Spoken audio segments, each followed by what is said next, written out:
Hello everyone, and this is BioPhoenix here, and you're watching this on Xanadu Castle. And today we're going to be taking a look at my very first manga review, and the first one I decided to pick happens to be Hideout by Masasumi Kakizaki. So this is a very short one with only one volume with 9 chapters, so you can easily read it in one sitting. It's very much a short story. And because we're in the month of October, yeah, I had to pick out a horror one for my first. So let's get right into it. So it stars our main character, Saiichi, who happens to be a writer who is struggling with his craft. And him and his wife Miki happen to go on vacation. And what he plans on doing is that he plans on murdering her. And the reason why is that he thinks that she is the reason why that their son died. And why did their son die? Well, that's the one thing I'm not going to give away, as it's one of those things that you don't know until much later. Well anyways, he plans on killing her in the middle of a field that used to be a location of a battlefield many years ago, so therefore it would be easier to hide her remains. Well, that plan ends up failing because she ends up running into a cave and he follows her in there, and once they both reach to a dead end and before he attempts to kill her, and then out of nowhere, a weird creepy guy comes up behind him, kidnaps him by throwing him down a hatch, and then turns out down the hatch there is a weird dungeon, and he is constantly being tortured down there, and that's pretty much everything you need to know. And it makes you wonder, how is he going to be able to get out of this mess? And well, I won't say much more on that, but I will just say that I really enjoyed this one.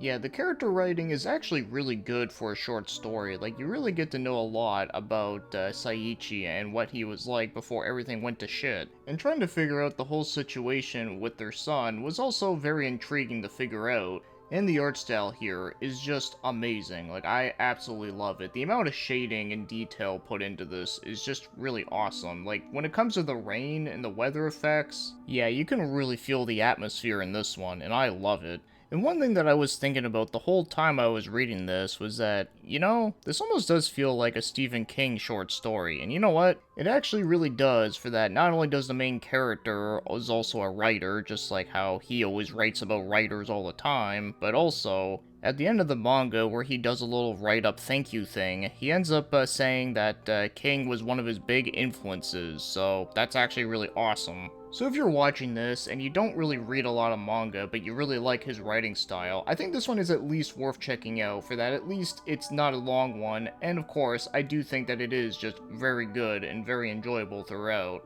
The only criticism I do have with this one is that when it comes to the creepy old guy, you never really know, like, how he ended up getting there and why he does the things that he does. He's just some mysterious guy who just happens to eat people. Not like I need it to get explained to me, but it would have been kinda nice if we had at least a little bit of some origin about him.